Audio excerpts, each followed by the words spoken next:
Hello and welcome back to English Daily Dialogues. I'm your host, Anna. And I'm Alex. We are so happy to have you with us today. Alex, this week we're tackling a major problem for students and even for people learning a new language: staying focused. It can be really hard to keep your mind on the task, right? It is. It's easy to get distracted. You sit down to study, and suddenly you remember you need to check your email, or your phone buzzes, or you decide to clean your whole apartment. That's so true. In American English, we call that procrastination, putting off what you should do now until later.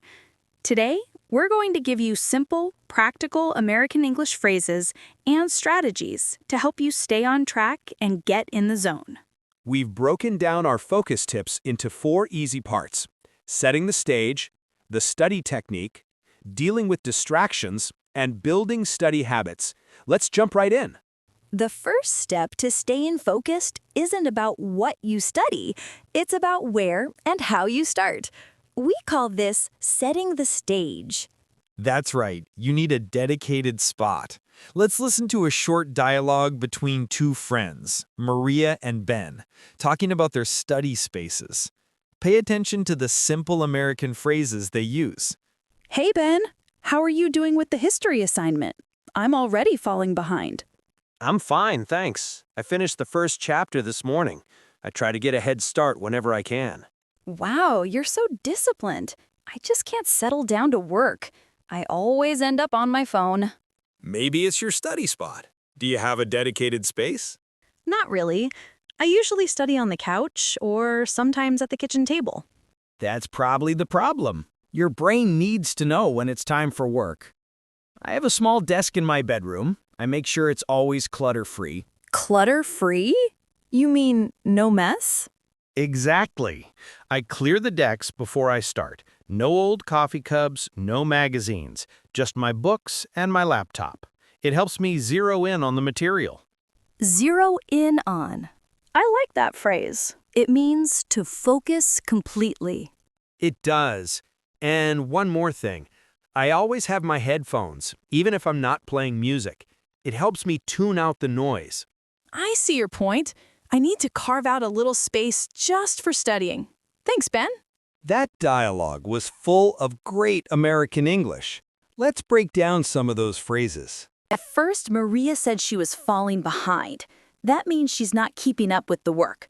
The opposite is getting a head start, which means starting early.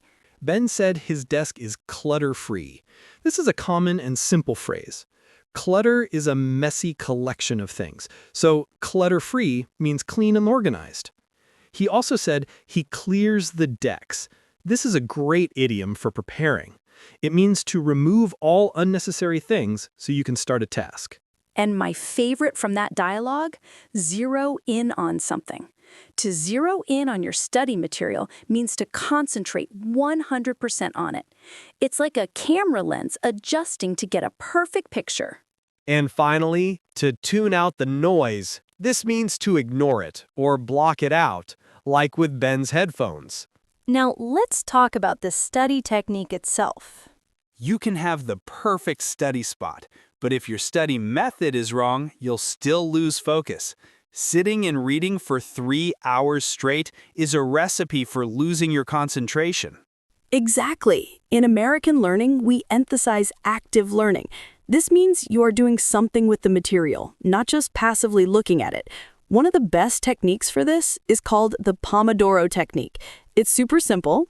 It involves working intensely for a short time and then taking a short, structured break.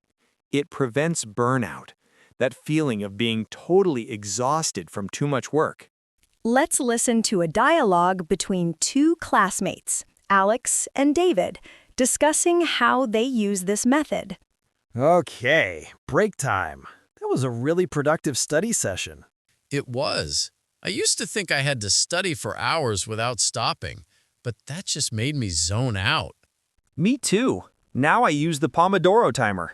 I just finished a 25-minute sprint on economics.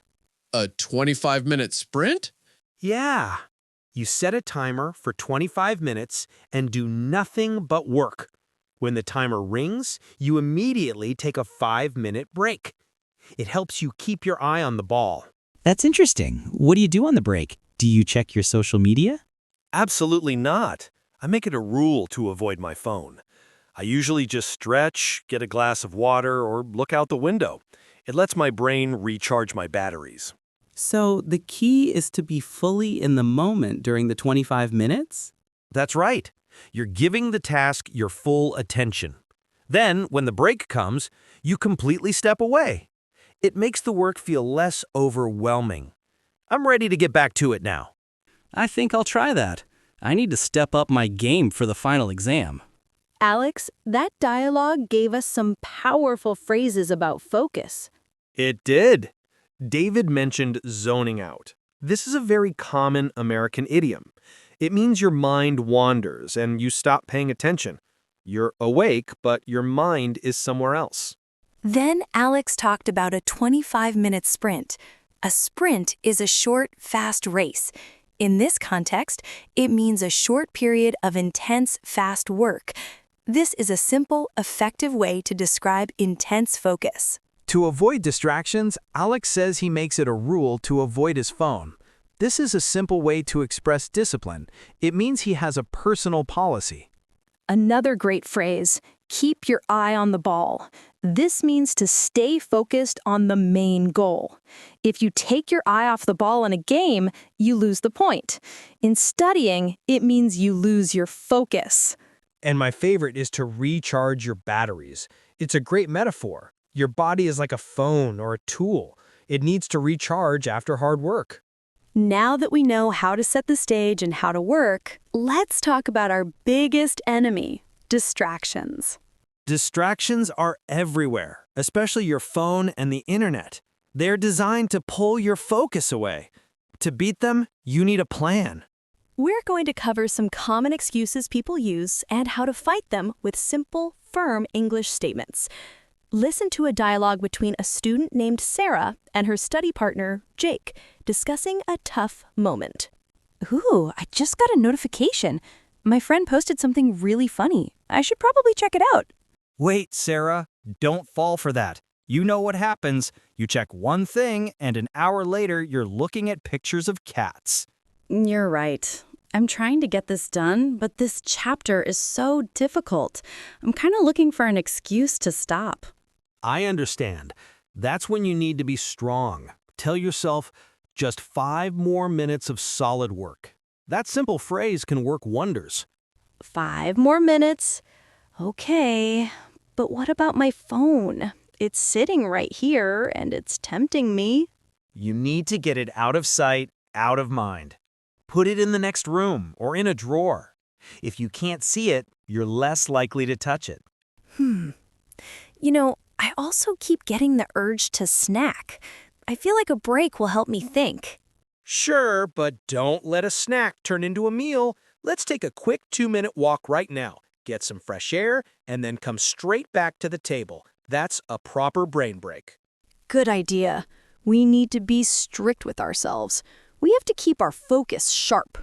Exactly. We need to power through this section. We're almost there. Sarah and Jake showed us some excellent ways to talk about discipline and distractions. Jake used the phrase, "Don't fall for that." This means don't be tricked or fooled by a distraction. It's great for telling yourself no. When Sarah admitted she was looking for an excuse, Jake gave her a key phrase, just 5 more minutes of solid work. Using solid here means concentrated, good work. It's an easy-to-manage goal. Then we had a classic saying, out of sight, out of mind. If you can't see a distracting thing, like your phone, you won't think about it. It's a key strategy for focus.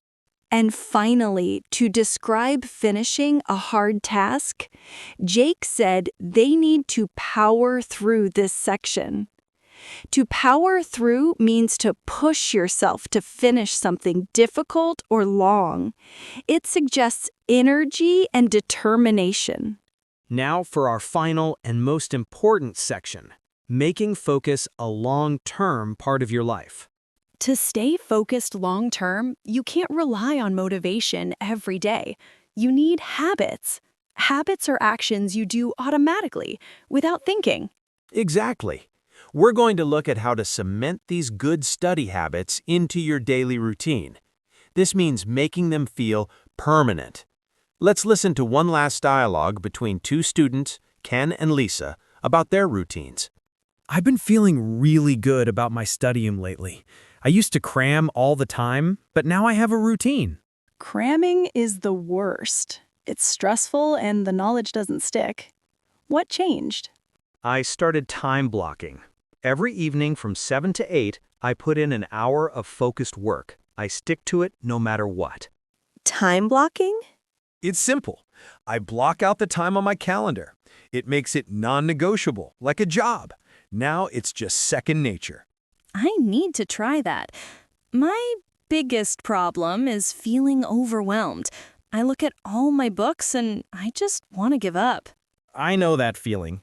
You should try to break down the big task into smaller steps. Don't say, I'll study history.